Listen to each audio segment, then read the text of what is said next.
Yo, what's up? Prince Sports here. Um, I see a lot of, I think it came out since his documentary, but I see a lot of narratives going around, a lot of negative narratives going around, or non-truthful negatives going around.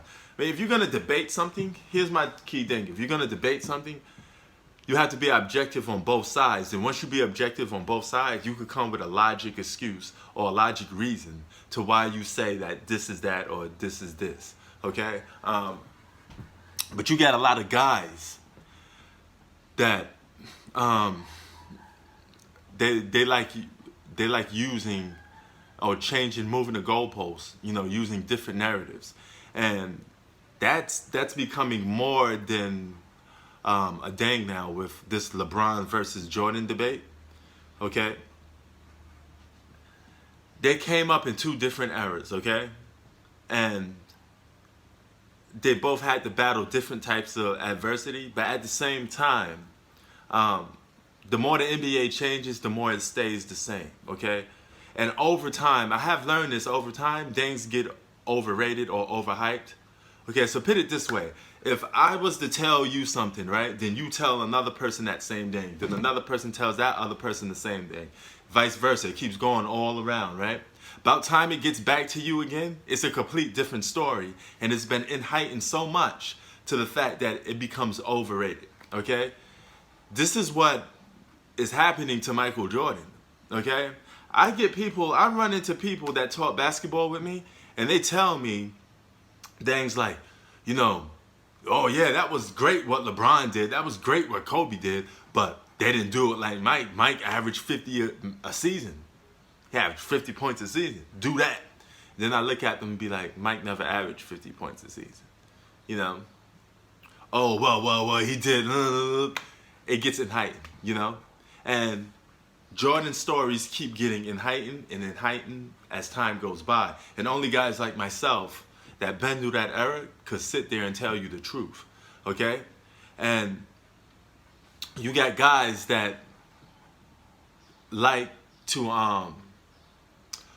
overhype some things Jordan did. Jordan is a great basketball player. He's the GOAT, in my opinion, okay? I'm not taking that away from him. But at the same time, I like to keep Jordan in perspective, okay? Always forget about the struggles that he had. You don't forget about the fact that he came into the league, he wasn't a complete player. He had problems dribbling with his left hand. He had problems finishing with his left hand. These are things that he had to work at, okay? Isaiah Thomas said it perfectly. He was on an interview with Chris Broussard, and he completely broke it down, But a lot of people like to use him as a hater because he played against Jordan and things of that nature. But keep in mind, a lot of things he's saying is just simple facts, Oh, we lose to guard Jordan, we lose to force him to go left, because he had problems passing off with his left hand. He had problems finishing with the left hand, so we lose to make him go left.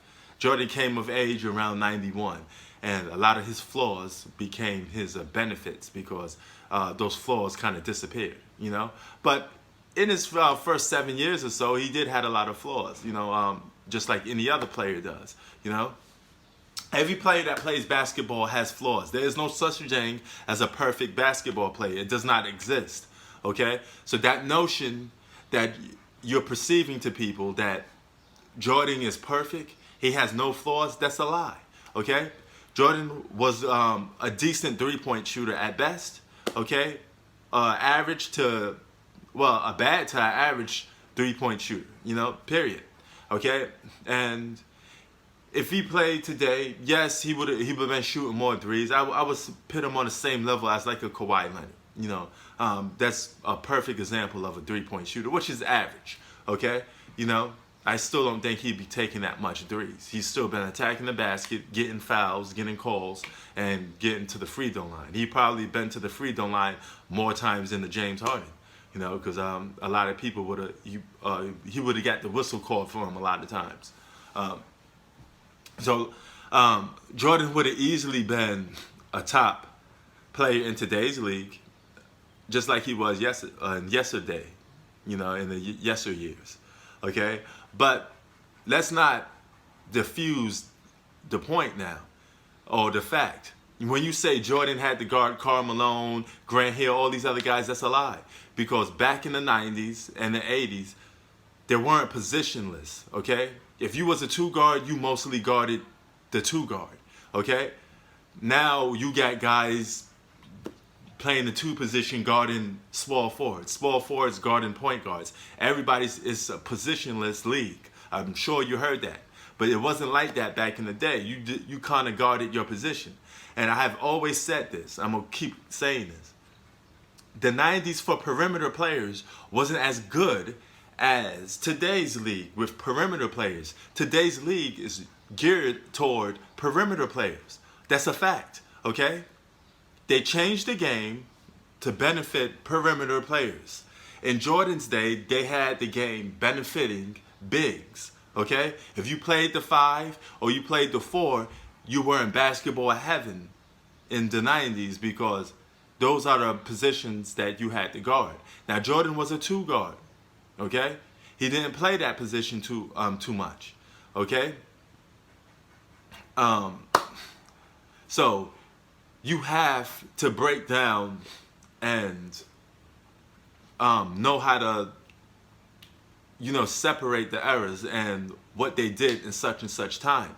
You have a lot of Jordan apologists that would tell me, the overboard Jordan apologists, okay? That would tell me, oh, Jordan guarded Karl Malone. No, he did not, okay? Jordan never spent most of his career guarding those guys, all right? Period. He always guarded the perimeter players for the most part, the guys that played the 2 guard position. And in the 90s, a lot of 2 guards were undersized, okay? You had some exceptions, Penny Hardaway, stuff like that. I mean, but him and Jordan would never guard each other that mostly, And there were times when you have to switch off by default, right? Jordan did guard the 1 and 2 a lot. For the most part, he guarded Magic in the finals, had problems, and they switched over. It was wearing too much on him, But if LeBron did something like that, I'm using LeBron as a perfect example. Because if LeBron did something like that, had to switch off from player to player and preserve his energy to score on another player, the first thing you would say is you will hold that against him, But if Jordan do it, here comes the excuse machine. You would say, oh, well, Jordan had to do that. He had to save his energy for scoring. Well, if I said the same thing for LeBron, he couldn't guard certain players because he had to switch off and use his energy to guard this guy or score on this guy. You would use that as a default. You would say, oh, you're supposed to check the best player all the time. But Jordan did not check the best player on the opposite team all the time. It's a fact. These are facts. Jordan didn't guard Karl Malone all the time in the finals. As a matter of fact, he guarded him pretty much less. Karl Malone was a complete different position. He played the power forward. And I just told you the 90s wasn't a positionless league like it is now. It was a complete different game. You're comparing apples and oranges. This is the fact. So when you say stuff like that, beware of what you're saying. You got a lot of guys here on YouTube that try moving the goalposts, and they try to manipulate people, all right? And I notice a lot of guys making the debate videos, and they're using these videos, and they're sitting there saying things in their videos, moving goalposts, and the people that they're debating are kids. They're debating. You got a grown-ass man debating a 16-year-old about who's better, Michael Jordan or LeBron James, when the 16-year-old is in shock value mode, okay?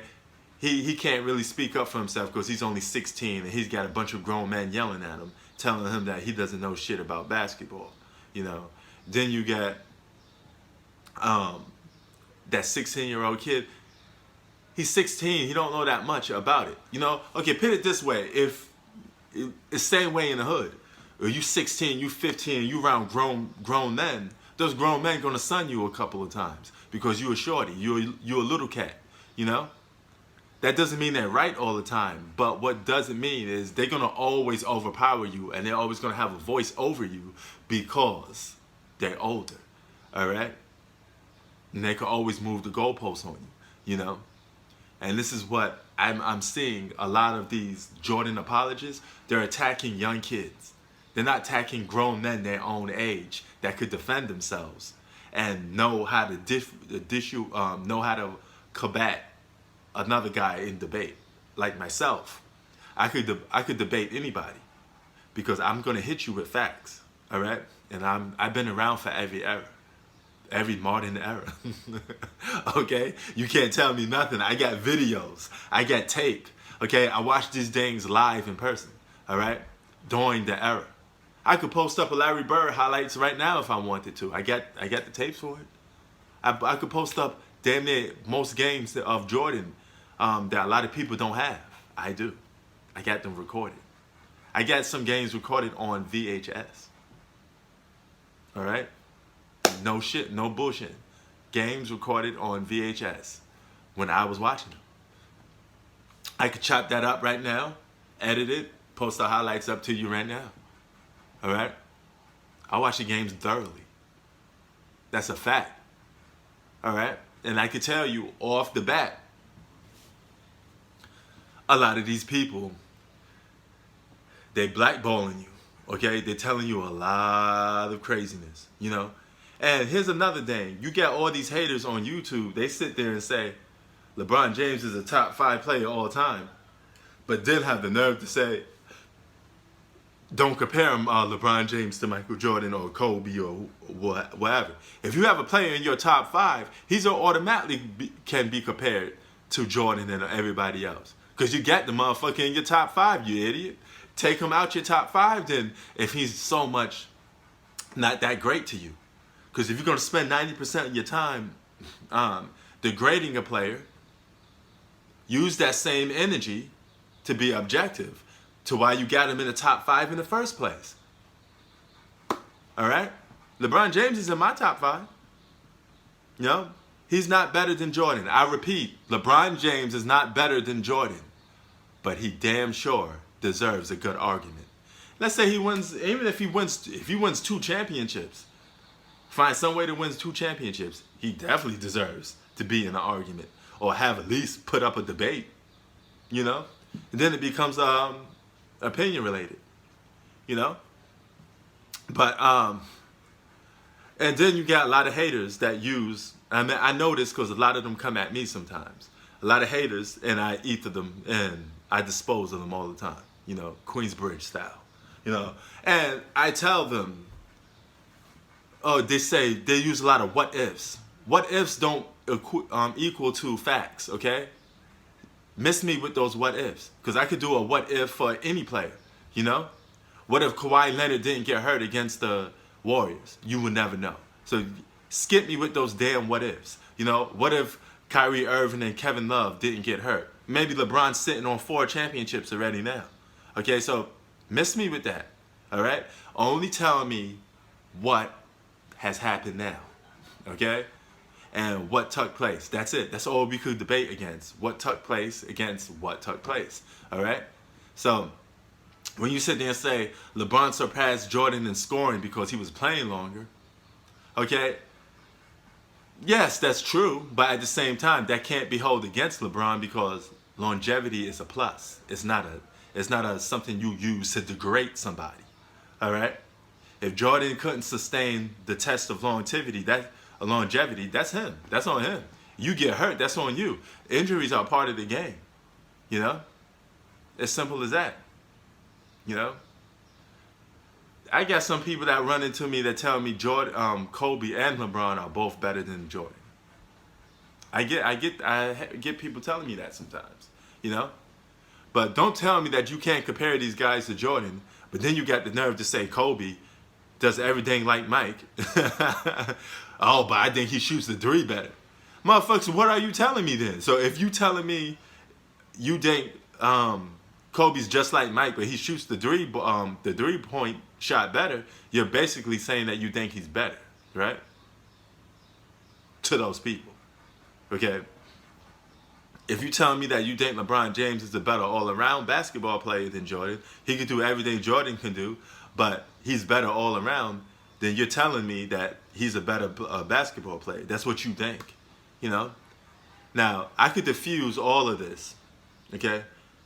Because Jordan, in a short amount of time, 13 years with the Bulls, has accomplished more and been more dominant than both Kobe and LeBron, you know?